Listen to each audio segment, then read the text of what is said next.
Friends, నేను మీ చంద్రశేఖర్. ఈరోజు topic cycle తొక్కడం వల్ల లాభాలు మరియు నష్టాలు.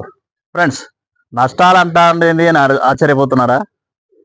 ఫస్ట్ లాభాలు చూసినాక నష్టాల గురించి చెప్తాను. ఫ్రెండ్స్, సైకిల్ తొక్కడం వల్ల లాభాలు ఏంటంటే బ్రెయిన్ షార్ప్గా ఉంటుంది, ఓవర్ వెయిట్ తగ్గుతుంది, బీపీ పెరగదు, షుగర్ కంట్రోల్లో ఉంటుంది, ఒబిసిటీ, ఆ ఓవర్ వెయిట్, ఈ పొట్ట ఇవన్నీ తగ్గి ఫిట్గా కట్టేలాగా ఉంటారు. ఫ్రెండ్స్, ఇవి లాభాలు.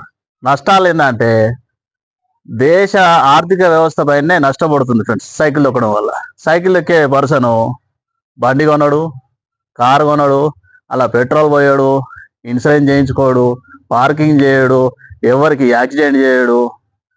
మొత్తానికైతే కారు కొన్నోళ్ళైనా, బండ్లు కొన్నోళ్ళైనా, బస్సులు ఆటోలు కొన్నోళ్ళు ఎవరైనా కూడా ఏది కొనక సైకిల్ కొనే వరకు వాళ్ళు ఆటోమేటిక్గా ఆర్థిక వ్యవస్థకు కింది పోవడానికి కారకులు అవుతారు. ఫ్రెండ్స్, ఎందుకంటే సైకిల్లోకి నాకు ఇవన్నిటితో ఏం పని ఫ్రెండ్స్? ఎందుకంటే సైకిల్లోకి వాళ్ళంతా దర్దాపుగా ఏది బండ్లు కార్లు లేకుండా బతికిన వాళ్ళే కాబట్టి ఇప్పుడు కూడా దబ్బన మనం అందరం కలిసి ఒకసారి సైకిల్ ఒక 1 ఇయర్ అని దొక్కినాం అనుకోండి, మొత్తం ఆర్థిక వ్యవస్థ కింద పడిపోతుంది. ఫ్రెండ్స్ కదా. ఫ్రెండ్స్, సైకిల్ వల్ల లాభాలు ఎంతో, నష్టాలు మాత్రం ఇంకా డబుల్ ట్రిపుల్. ఫ్రెండ్స్, ఇంకా ఇంతకంటే ఒక ఫాస్ట్ ఫుడ్ పెట్టుకున్నాడు, బిర్యానీ ప్యాంట్ పెట్టుకున్న వల్లనే మన దేశానికి లాభం. ఫ్రెండ్స్, ఎందుకంటే ఫాస్ట్ ఫుడ్ తినడానికి ఏమవుతుంది?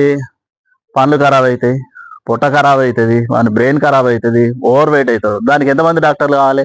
వాళ్ళ డాక్టర్లు 100లలో కావాలి, గ్యాస్ట్రాంట్రాలజిస్ట్ 100లలో కావాలి, ఒబిసిటీ కంట్రోల్ చేయడానికి 100 మంది కావాలి. దీనికి తగ్గట్టు ఇప్పుడు బక్క కావాలంటే జిమ్ములు కావాలి, ఈత కొట్టాలంటే ఈత కొలలు కావాలి. ఇవన్నీ ఫాస్ట్ ఫుడ్, బిర్యానీ పాయింట్లు ఎక్కువ చేయబట్టి ఓవర్ వెయిట్ అయితే కాబట్టి తగ్గించుకోవాలంటే మళ్ళీ ట్యాక్సీలు కట్టుకోవాలి, మెయింటైన్ చేయాలి, అన్నిటికీ అన్నీ కావాలి కదా. ఫ్రెండ్స్, ఇంతకంటే ఇంకా డేంజర్ ఒకటి ఉంది. ఏంటంటే నడక.